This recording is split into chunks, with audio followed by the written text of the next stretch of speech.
Hello, I'm Ira Thor, Senior Director of University Communications at New Jersey City University and a member of the CoSIDA Academic All-America Committee. And today I'm joined by Senior Setter Natalie Aston from Woodland Hills, California, and the Johns Hopkins University Blue Jays, our 2021 CoSIDA NCAA Division III Women's Volleyball Academic All-America Team Member of the Year.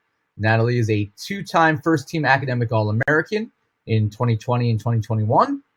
And you're a two-time first-team AVCA All-American in 2019 and 2021. The setter is the quarterback of any team's success, and Natalie is one of the best to play the position in recent memory. Natalie, congratulations on this prestigious honor. And what was your reaction when you learned that of the more than 7,000 student-athletes who play Division III women's volleyball every year, that you were the Academic All-America of the Year selection? Wow. Thank you so much, first of all, for having me. I really appreciate it. Yeah, I stopped by Ernie's office a few days ago, and he mentioned the award, and I honestly took a step back and my jaw dropped because that's such an honor. And being at Hopkins, I'm surrounded by teammates who could have easily won the award themselves. And looking beyond that at all the players in D3, there's so much talent and academic strength as well. So it's very special to be recognized as the one player of all those players. Now, when you think of Johns Hopkins, one of the first things that I personally think of is Academic All-America. They're literally walking all over campus each year. It's a step higher, though, when you're voted the Academic All-American of the Year for the whole country. And you, Natalie, are the 8th Hopkins Academic All-American of the Year across all sports. But what's amazing, you're the first ever from women's volleyball. And I think it's safe to say it's not too often that you can say you're the first at a school like Hopkins to accomplish something, but you can say that. Put into perspective for us how special that is. I mean, it's really incredible. I feel so grateful to be recognized.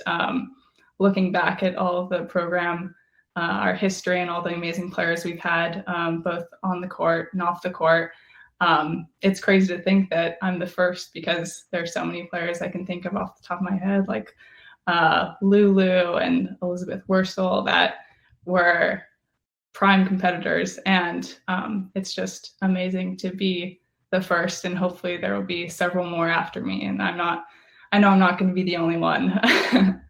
I'll make sure that's on the resume somewhere. That is a special note for sure. But we definitely want to talk about your on-court success, both you and the team. You helped lead Johns Hopkins to the 2019 NCAA National Championship with a perfect 35-0 record, the first team title in program history. And actually, you guys were just the third undefeated NCAA Division III women's volleyball champion in history. You lost the 2020 season, as most programs did, to the pandemic. Came back strong this year. And the Blue Jays went 31-1. They ran off to the Sweet 16. And Hopkins won a Division III national record 66 consecutive matches from the start of the 2019 season through your final match this year in 2021. Those are the third longest streak at any level in NCAA women's volleyball history. Now that this run has ended, you have a national championship, you have this historic run.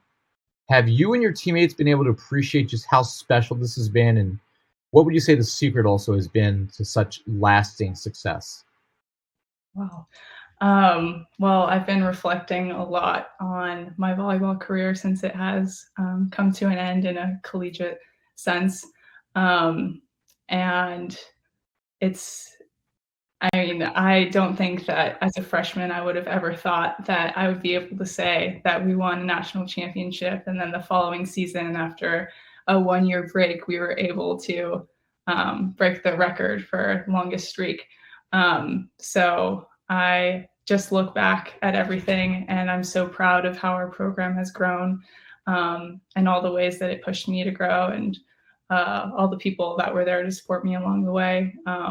These are friendships and mentorships that I'll have for all of my life. And I'm just so grateful that I was able to get the most out of my Hopkins career. And And then the second part of the question, This is remind me. really how you guys have been able to sustain such long-term The success. secret ingredient, yeah. I think in 2019, it was very obvious that we had a very close bond because there were so few of us. So moving forward into this season with 22 players, it was like, uh-oh. And now we don't have that advantage of being able to, rotate in so quickly because we had so many players. But I think all of the senior leadership was able to really extend that value through to this season and build a very solid foundation based on what we learned in 2019. And I think that really showed in our practice environment and the way that we were able to push each other just the same, even if we weren't seeing the same players on the court.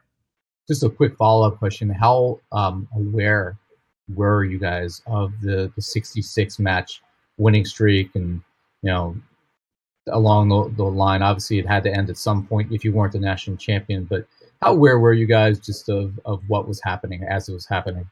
Not too aware at all. Yeah. Sarah's parents actually brought us cupcakes after the game that it happened, and everyone was like, why are we getting cupcakes? Like, what's so special? And Matt took the time to explain like what it meant and how much this program has grown. So we weren't the most aware, but now looking back, we definitely take the time to appreciate it. Well, certainly a reason to get some cupcakes, that's for sure. Yeah, they're pretty good too. You remember the cupcakes just as much as the winning streak. Exactly. Now, I do want to point out that prior to this announcement, and when I think of Johns Hopkins, I talked about academic All-Americans. Prior to this announcement, and the number's only going to go up, there have been 196 all-time academic All-Americans at Johns Hopkins. They rank in the top 10 among all schools in all-time academic All-Americans. It's amazing. So clearly, academics, everybody knows, is a focus at Hopkins. And you have a 3.81 GPA. Your major was behavior biology and psychology, and you also had a minor in there of entrepreneurship and management. What was it about these areas that intrigued you and you wanted to study? Well, coming into Hopkins, I knew I wanted to do something in healthcare. I wasn't sure exactly what. And then after some internships and shadowing experiences, I decided that physical therapy was the best fit for me.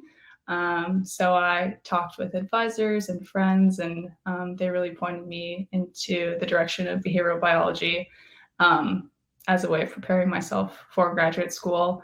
And then psychology, I threw in there because I really enjoy just learning how we work and why we think certain ways. And I think it'll definitely help me out when I'm taking care of a patient in my future.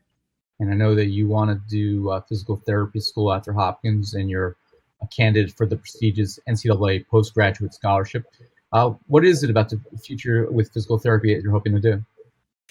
I'm not sure exactly what setting, but just the main message behind what my future career is going to be is that movement is a form of medicine, and that movement is empowering for everyone, no matter who you are. And living a life pain-free is so important. And I think that I have really learned that very well through my athletic career, especially having injuries, how detrimental or degrading that can feel. So to give people more power in their lives would be amazing. I'd be excited to wake up every day to do that. Now, you mentioned athletics, and you come from a very athletic family. So for the first time ever on this show, we're going to play a game of family sports. Your mother was a member of the USC women's basketball team. Your father was part of the UCLA cycling team. Your sister, Nicole, played basketball at Cornell. She scored over 900 points there. Your grandfather was a professional soccer player in Colombia in the 50s. And your uncle played professional basketball in Spain in the 90s. So we have a two-part question for you. Number one, can any member of your family play volleyball? Oh, yeah, definitely. My sister played volleyball in high school. My mom also played volleyball in high school. And then, of course, I forced people to play volleyball with me anytime I wanted to pepper. So they're all somewhat skilled. My dad loves peppering with me in the front if I really pull them out there. I love peppering with my daughter as well. So that's a good family activity. But here's the part B of the question. If you had to choose one of those sports, which would it be and why that they excelled at?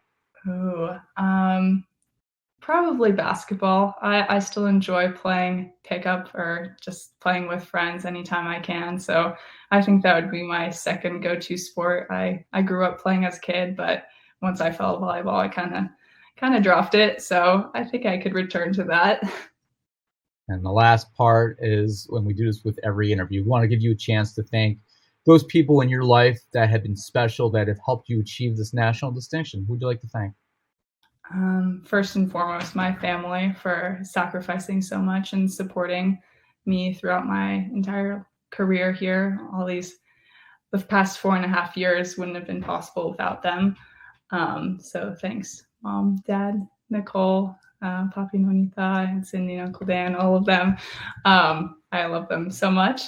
And also to my Hopkins family, coaches, teammates, all of our trainers and strength and conditioning coaches. This community has been so special, and that's why I'm going to miss it so much. And they've really made these 4.5 years the best of my life. So thank you so much.